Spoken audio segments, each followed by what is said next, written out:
Hi everybody, I'm Scott Bino, Vice President of Marketing for North America here at Crawford & Company. And today on Crawford Chat, I am very, very honored and humbled to welcome Larry Thomas, who is the Global President of Platform Solutions. Larry, thank you so much for being here. Thank you. Larry, I have a lot of questions for you. Let's start with a simple one. Larry, what is your job? What do you do? Well, as Global President of Platform Solutions, I'm responsible for the global strategy of those businesses. The businesses, for those that don't know, consist of contract connection, catastrophe, practice subrogation, and digital solutions.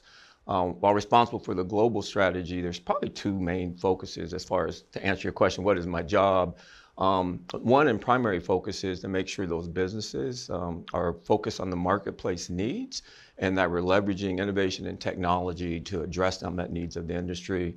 And my secondary, and not necessarily it comes second to the other, is a people focus to make sure that within those businesses, we are focused on hiring, retaining, and developing our people to offer them prosperous careers for the future. And that's great. And I know, Larry, to try and sum up your career in a short soundbite is really tough, right? Really, really tough. But you have 40 plus years at Crawford, which is, out of anybody I've met at Crawford, is the most inspirational sort of, without a doubt, impressive sort of career that I've seen and had the pleasure of working with somebody with. And what are some of the key milestones and moments that you think have defined your legacy here at Crawford? Well, Scott, thank you for that question. It's another way of saying I'm old, I guess, the way you eased into that. But, this is going on year 43, so there's a lot of milestones. But as I think about that, the first one that I can ever think of, keep in mind, it was a long time ago. There's probably some listeners, including yourself, that probably weren't maybe not born yet. But my first goal when I started with the company, I was paid $15,000 a year and I had a company car. And it was great. I mean, that was a lot of money at that time, or it was fair money. But my first milestone goal was, man, if I can just get to $30,000 a year, I'd be living. So that milestone was achieved within a reasonable period of time. But then I reset it, and the next milestone I would say within Crawford was my next goal immediately become a Crawford branch manager. I'm proud to say within 7 years, I achieved that goal. And that was a pinnacle of success. Quite frankly, if I never went beyond that, I could still be doing that today.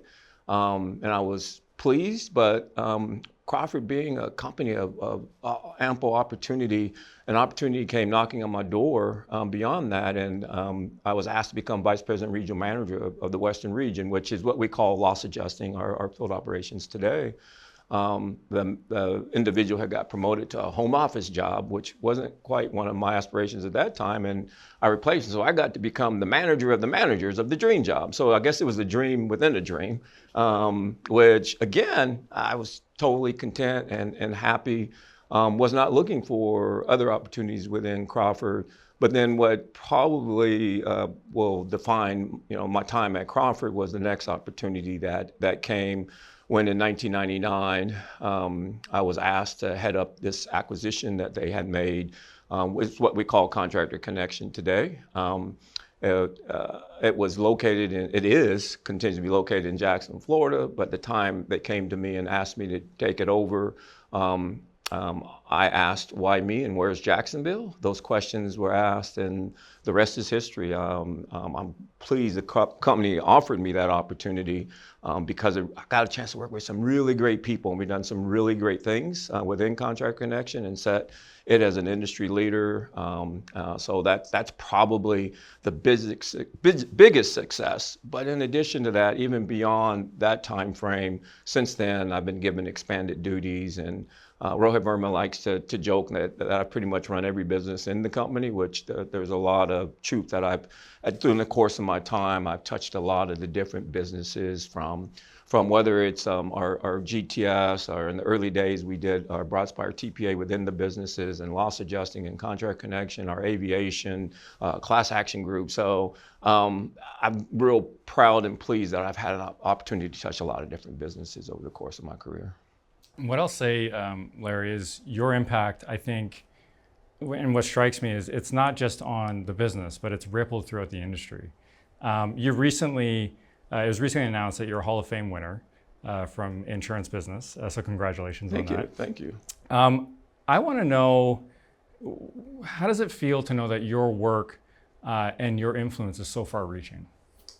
Yeah, it's a very special feeling that as I just shared with you, reflecting back at the time of moving from the West Coast to the East Coast, had no idea that would have that much of an impact. But I'm proud of the impact that has had really on two industries.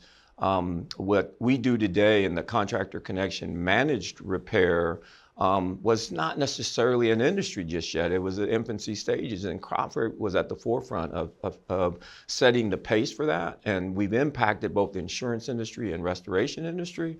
And to know that myself and the others that have been part of Contract Connection over the years to have such a big impact is great. I feel productive. You know, when I came to Crawford and Company, I won't necessarily say, hey, I didn't plan on I'm gonna go to that company and be there forever. It was, I'm gonna go to that company and see what opportunities there are, and there's been unlimited from that standpoint, and has put me in a position to be able to have an impact on the industry. So I'll be proud when I retire at the end of the year. Let's focus on Contractor Connection specifically. It's grown into a powerhouse under your leadership, and you talk to anybody in this company or anybody in the industry, and they all say the same thing. And you're really such a face and a figurehead for this company. What were some of the key decisions you think, or some of the management or leadership philosophies that you feel led to that success? First of all, I like powerhouse from the marketing guys, so we'll have to put that into the literature. Yeah. We refer to ourselves as industry leader a lot, but yeah, it is a powerhouse.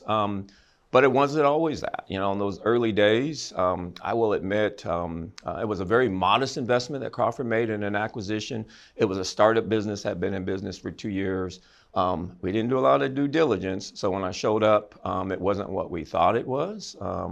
So what it is today, we really looked at the model, and one of the first things that we did, the concept was good. You know, it was really contractors writing estimates for the insurance industry, which was direct repair. But if you don't manage that, it's contractors writing inflated estimates and not servicing the customers. So we saw what the shell of the business was, and really the first thing we did was go and talk to the clients and really find out what their needs were, what their interests would be, and quite frankly, even uncover their unmet needs and maybe needs they didn't think they needed or wanted.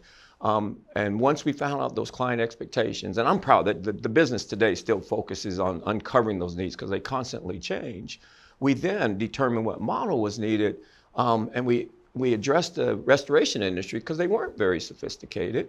And we created a transparent operating model, leveraging technology to build data metrics that we could capture even before it was trendy, so we could performance manage. And then the next kicker we did was we created a model that told the contractors, you perform at this level, we can get all the business you need, but we will reward off of performance. So it's performance-based operating model. And then last but not least, we made sure we created an annual conference that gave us the chance to coach and train the contractors, provide training, invite our clients, and celebrate the success along the way. So it just really built the team, the synergy, and the alignment as to what's needed. And proud to say we continue that tradition annually, and we've grown the largest restoration conference that there is in the industry. And I've had the privilege and benefit of going to the last few years, and it really is something. The Restore Conference really is something amazing and something special. I want to back up a bit, and so we've talked a bit about Contractor Connection. Let's talk about Crawford as a whole. You know, you've probably experienced and seen lots of change and evolution through the decades, right? Is there anything that you can kind of pinpoint that has stayed the same through all of those years, and anything that has changed dramatically? Sure. Stayed the same is the easy answer. Why Crawford's business has continued to remain the same. Our purpose has been to provide claim solutions globally. So that's the easy one. What's changed is how Crawford does that over the years. In the beginning years when I first started, it was done a lot based off of traditional claims loss adjusting. But as it has evolved each year, as we developed these different areas of expertise within Crawford, within our global technical services group, there are so many specialists and experts in those areas handling different types of claims. Within Broadspire, we have different niches and expertise, including our medical management, and then you have the businesses like Contract Connection, like Praxis, like e-adjuster, and other areas that we develop to really change how we approach the marketplace, providing those claim solutions. But if I really get to the core of the answer, what's really changed in my time is the manner in which we use technology. Keep in mind, we didn't have computers when I first started. Claims industry was a paper-based industry. Hand wrote estimates as a property adjuster, did my own unit costings. I had to determine what that was. We didn't have estimating platforms because we didn't have computers. We didn't have cell phones. It was just a whole different world then. So as that's changed and where we've advanced today, and now you got AI, and I look back on what's really changed. It's been a digital transformation over the course of 40 years. And these tools today that everyone has to make the claims process faster and better, and the analytics is really amazing. And then what is really super amazing is what's going to happen in the future over the next 5 years, right? The experts say what will happen in the next 5 years will accelerate faster than what we've seen in the last 50 years. So, it is unbelievable of what I've been able to live and experience and adjust to what the next 5 years will be for those of you in the workforce as I retire and I sit back amazed and watching how the industry evolves. And I have to smile as you give that answer because it leads into sort of my next question, which is around like passion and energy. And I have the privilege of working very closely with you and having a lot of conversations with you and talking to you about all sorts of things related to the business and marketing. And you have this undeniable energy, right? I think if you're asked to sink your teeth into something, there's no stopping you, right? And I think that energy is so consistent in everything that you're involved in. Where does that come from? Where does that passion and that drive and that energy come from as you approach the business today and through your 40 plus year career? I guess the 2 cups of coffee a day help, including weekends. But I don't know, I really like work. I've always liked working with people. I enjoy what I do. I like challenges, and fortunately my career has allowed me to touch different parts of the business, so new challenges. I don't know if I'd come with the same level of energy if I just did the same thing day in and day out. So it's been good to see it, but I have to admit I'm more someone to get excited about a challenge of something that can't be done versus getting frustrated at thinking we can't get there. I like to fix things, and especially businesses, because I think there's a way to solve all challenges and look at those as more as opportunities. So I guess it just comes from the pure opportunity that comes within a challenge. And maybe you might have answered my next question a little bit in that, but for somebody starting out their career at Contractor Connection or at Crawford, is there any advice that you would give somebody who's just totally fresh into this industry and this company? Oh yeah, and I don't want to insult anyone, but I'm sorry, folks in this newer generation, you're just not as patient as you had to be in the old days. So I won't go with the patent answer, be patient, because that's hard to have too for everyone. But what I would say, if you listen to my journey and the things that I've gone through, my advice is work hard, be the best that you can be at what you're doing. Don't look down the road about what you want to, the next step, but just excel and be the best at what you can do. And I guarantee you rewards and recognition will come to those that are that aren't just working hard. Working hard is one thing, but working hard and turning that into high performance and being the best at what you do, then, you'll be recognized for sure. I think that's great advice. And it kind of leads nicely into my last question for you. What is one lesson that you've learned the hard way, but looking back on it now, maybe you're grateful that that's the way that it turned out? Yeah, that's funny. I got to tell a little bit more story about my background, but it makes me think about early in my career. I played college football, as you know. So when I first came to Crawford and Company, my first 7 years, I was also coaching high school football. And it was a lesson from coaching that I learned to help me in business. But I was the type of player that got a little excited at the games. You get fired up and a term. But we're doing pregame drills, and I noticed one of my players, just his energy level wasn't where I thought it should be. So I did what any excitable person would do, and I kind of got real close to him, and maybe slapped him a little bit in the shoulder pads, and just tried to get him all fired up and get ready to go play this game. And that backfired. He was my starter. We put him out on the field, and he was tripping on his own feet. He couldn't think, and I just knew then. I had to pull him out the game, and I just knew what I did not work. But it all worked out. The following week, I understood what had went wrong, and what I discovered was he was more the type of person who needed the pat on the back, not the kick in the, well, this is a G-rated show, so I can't say it, but you get what I'm saying. But he responded better than that, so that's how I coached him. The next game, he was fine. But I took that to business too. So I've always applied that to know who I'm talking to, because some people need a little push, others need a little pull, others just need a pat on the back. So I saved the yelling for the special people, but a valuable lesson I learned outside of business that I applied within business. That's perfect, and what a lovely way to end the chat. Larry, thank you so much for your time with me today, but just your service in this company, in this industry, on behalf of everybody, right? For what you've brought to the table, and just the amount of people that you've inspired is astonishing. So thank you so much. Really do appreciate your time. Thank you. I'll miss Crawford and Company for sure. I'll even miss you, Scott. But will you trust me, or will you? Oh, yeah, you got my trust. Okay, perfect. Larry, thank you so much. Everybody for watching. Thank you for watching, and stay tuned for future chats. Thank you.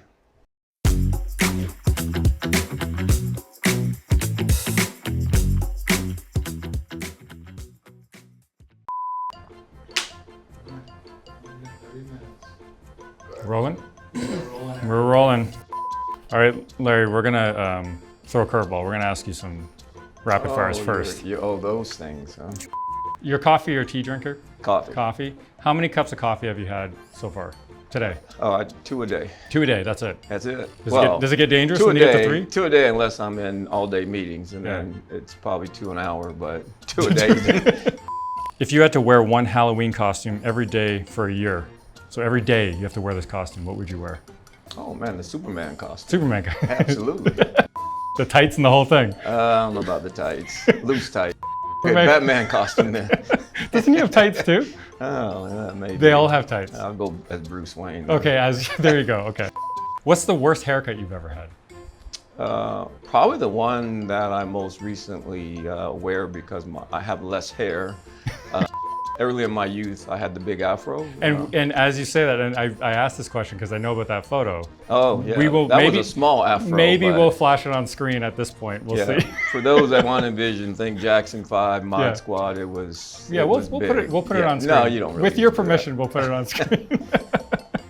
What board game best represents your personality? Monopoly. Monopoly. Tell me more.